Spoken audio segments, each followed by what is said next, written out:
bienvenue dans Auto Club. Tout à l'heure, nous partirons à la recherche de la voiture la moins chère du prochain salon de l'auto de Bruxelles et redonnerons vie à la Citroën traction avant. Mais tout d'abord, la nouveauté.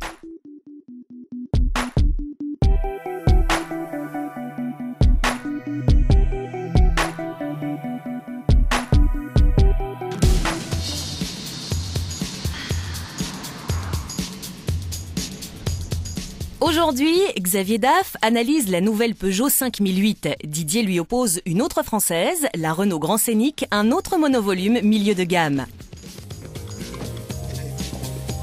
Xavier, Didier. Scénic 5008, qui a copié qui?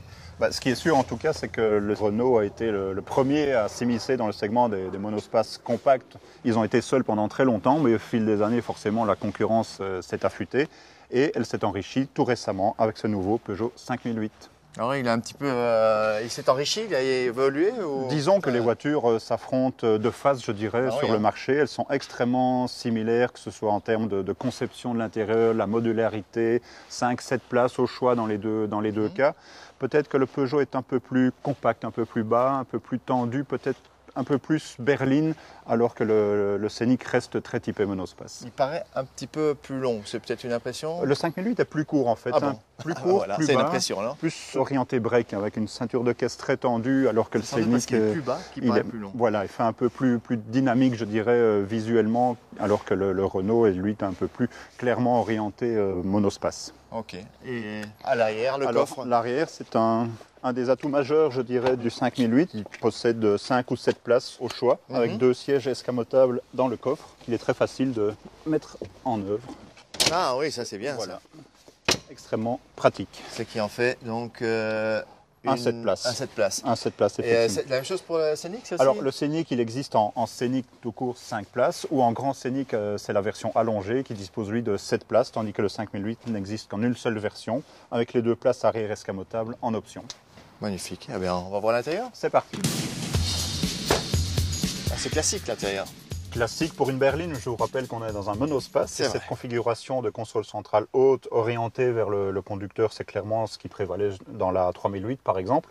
C'est quand même relativement rare pour un monospace. Ajoutez-y l'assise de siège relativement basse. On est bas, oui, on est assis très bas et on a vraiment l'impression de conduire une berline genre 407 par exemple. Et c'est pour ça alors qu'on a mis un viseur tête haute. Oui, effectivement, là aussi c'est une option qu'on retrouve ici. Effectivement. Ah oui, magnifique. Voilà. Belle vue plongeante de ce toit panoramique. Oui, effectivement. Donc ça, c'est la grande tendance du moment. Ce sont ces grands toits vitrés panoramiques qui baignent vraiment les habitacles de beaucoup de lumière. Celui-ci est fixe, malgré tout. On peut juste l'occulter, effectivement, parce que par les jours de grand soleil, ça peut être un handicap. Mais clairement, là, on est vraiment dans une voiture qui se veut avant tout conviviale. Et pourtant pas tellement bruyante, à quoi ça sert ça? Ça, ce sont les écouteurs pour les 2 lecteurs DVD avec les écrans incorporés au niveau des appuis-têtes. Ça, pour les enfants, notamment les longs trajets, c'est toujours un plus, évidemment. Pour les enfants, et on peut en mettre beaucoup des enfants. Au minimum 3, c'est vrai qu'ils disposent chacun d'un siège individuel, réglable à peu près dans tous les sens, en longueur, en inclinaison de dossier. On peut même les rabattre en portefeuille contre le dossier des sièges avant, pour moduler le volume de coffre en fonction des besoins. Donc là, et rajouter les 2 derrière. Oui, il y en a toujours 2, on le disait, en option, qui sont accessibles pour des enfants en bas âge, parce que la place n'y est pas très très généreuse. Donc c'est vraiment pour un dépannage, mais ça peut être utile à l'occasion. Voilà en ce qui concerne le look et le confort, mais qu'en est-il des prestations de conduite? Xavier, les moteurs proposés par la 5008, c'est comme la Scénic, un 1500 et un 2 litres? Presque. Disons que le Peugeot propose un 1600 diesel 110 chevaux ou en haut de gamme un 2 litres HDI en 150 chevaux, voire 160 chevaux s'il est associé avec la boîte automatique 6 rapports qui convient en l'occurrence très bien, je trouve, à ce genre de véhicule. Assez proche. Alors la différence très se sent peut-être plus au niveau de la tenue de route. Du comportement routier, effectivement. Le Peugeot est très typé dynamisme. Je ne parlerai pas de sport, c'est peut-être un peu exagéré s'agissant d'un monospace, mais on a vraiment l'impression de conduire une berline bien suspendue, précise, agréable à conduire, dynamique, alors que le Renault peut-être joue une carte plus confortable, je dirais. Boîte de vitesse? Boîte de vitesse, c'est les mêmes, donc boîte manuelle 6 rapports dans les 2 cas, avec l'option boîte automatique 6 rapports également dans les 2 cas, donc là il n'y a pas de différenciation possible en l'occurrence.